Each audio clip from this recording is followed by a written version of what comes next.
ये बहुत ही अफसोसनाक खबर है। जामिया नगर के गफ्फार मंजिल की रहने वाली आसमा का उसके शौहर नूरुल्लाह ने नोएडा में हथौड़े से मार मार के कत्ल कर दिया, और वो भी सिर्फ इसलिए कि उसको शक था कि उसकी बीवी का किसी और से नाजायज संबंध है।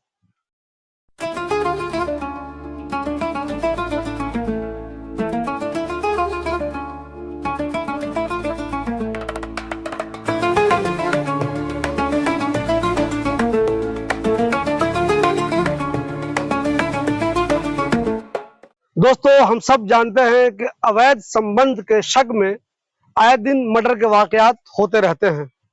ज्यादातर मामलों में शौहर अपनी बीवी का ही मर्डर करता है। कभी कभी ऐसा भी होता है कि शौहर अवैध संबंध के शक में जो आशिक होता है उसका मर्डर करता है।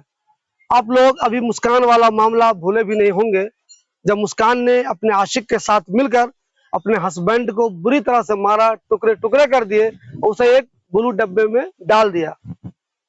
ये मामला अभी लोग भूले भी नहीं है कि ताजा मामला नोएडा का आ गया है, जहां नूरुल्लाह नाम के एक शख्स ने अपनी बीबी, जिसका नाम आसमा खान था, उसको अवैध संबंध के शक में ही हथौड़े से पीट पीट के मार डाला। जो कातिल है, जिसने कत्ल किया, उसका नाम नूरुल्लाह है।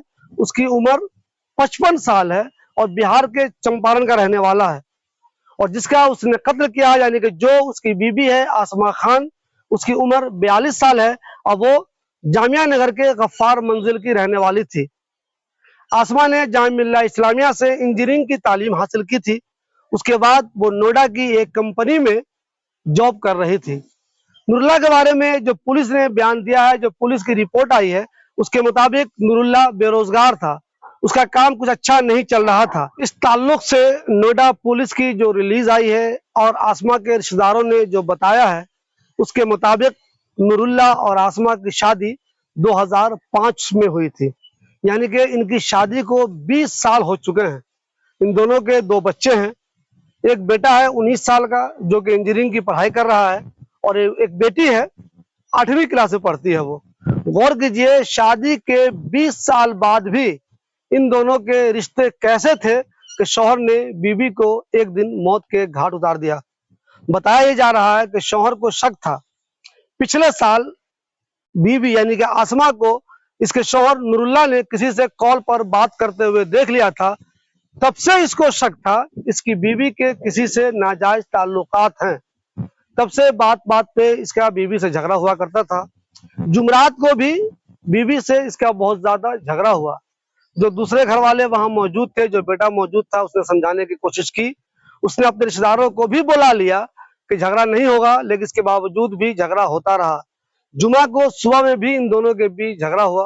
कुछ लोगों ने समझाने की कोशिश की, मगर ये लोग नहीं माने।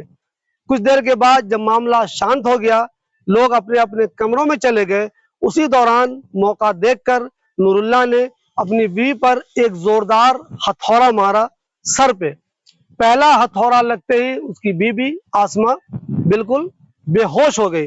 उसके बाद इसने हथौड़े से भी वार किए और चाकों से भी वार किया। जब पुलिस मौके पर कॉल करने के बाद पहुंची तो आसमा खून से लथपथ थी और वो वहीं मुर्दा करार दे दी गई। गौर कीजिए, 55 साल का एक शख्स जिसकी बीवी 42 साल की थी, आखिर उसकी वो कैसी नाराजगी थी, वो कितना जुनूनी आदमी था, उसने अपनी बीवी को पीट पीट के मार दिया। दोस्तों, अवैध संबंध के शक में आए दिन मौत की वारदात होती रहती है। आप ये खबरें सुनते होंगे कि किसी लड़की ने अपने आशिक के साथ मिलकर शौहर को मार दिया। आप ये भी सुनते होंगे कि शौहर को शक है, उसने अपनी बीवी को मार दिया। आप ये भी सुनते होंगे शौहर को शक है तो उसने जो आशिक है उसको मार दिया या बीवी को मार दिया। ये सब चीजें होती रहती हैं, लेकिन ये सब समाज के लिए किसी भी तरह से सही नहीं है। इस ताल्लुक से हमारा जो सोचना है, अगर किसी भी शख्स को इस बात का शक है कि उसकी बीवी का या उसके शौहर का किसी से अवैध संबंध है, तो कानूनी तरीके से आप एक दूसरे से अलग हो जाइए। लेकिन मौत के घाट उतार देना ये कैसे मुनासिब माना जाएगा? गौर कीजिए, पता नहीं आसमा का कैरेक्टर अच्छा था या नहीं था, खराब था या नहीं था, इसका कोई सबूत नूरुल्लाह के पास है या नहीं है, लेकिन शक के बुनियाद पे आप किसी औरत को मार दीजिए, अपनी बीवी को मार दीजिए, ये भला कैसे मुनासिब कहा जाएगा। अब आसमा की मौत हो चुकी है। नूरुल्लाह कंफर्म है कि वो जेल चले जाएंगे, उनका बचना तो मुश्किल है। पुलिस ने उनको गिरफ्तार भी कर लिया है, लेकिन गौर कीजिए उन दो बच्चों का क्या होगा, जिसमें एक इंजीनियरिंग की पढ़ाई कर रहा है और दूसरी बेटी वो 8वीं क्लास में है। लड़की का ताल्लुक जामिया नगर के गफ्फार मंजिल से है। मैंने पहले ही बताया आपको, इन दोनों की शादी 2005 में हुई थी। लोग बताते हैं कि इन दोनों में झगड़े की वजह एक और भी थी। बीबी कामयाब थी, शानदार नौकरी कर रही थी, लेकिन शौहर जो नूरुल्लाह था वो बहुत ज्यादा कामयाब नहीं था। एक तो इन दोनों के बीच एज का भी बहुत ज्यादा फर्क था। बीबी 42 साल की थी, शौहर 55 साल का था, यानी कि 13 साल एज का फर्क था। दूसरे, चूंकि शौहर कोई बाजाब्ता नौकरी नहीं कर रहा था, लोग बताते हैं कि वो ट्रेडिंग करता था, लेकिन बहुत ज्यादा कामयाब नहीं था। हो सकता है किसी और वजह से भी टेंशन हो, लेकिन उसने जो पुलिस को बताया है, घर वाले जो बता रहे हैं, उसको अपनी वाइफ पर अवैध संबंध का शक था, इसलिए उसने अपनी बीवी को पीट पीट कर मार दिया। हो सकता है मौत की वजह कोई दूसरी भी हो सकती है, लेकिन इस ताल्लुक से पुलिस ने जो बयान जारी किया है और आसमा के रिश्तेदार जो बता रहे हैं, उसके मुताबिक नूरुल्लाह को अपनी वाइफ पर यह शक था कि उसका किसी से अवैध संबंध है, इसलिए उसने अपनी वाइफ को मारा है। हमारी अभी न तो नूरुल्लाह के किसी रिश्तेदार से बात हुई है, न ही हमारी अभी तक आसमा के किसी रिश्तेदार से बात हुई है।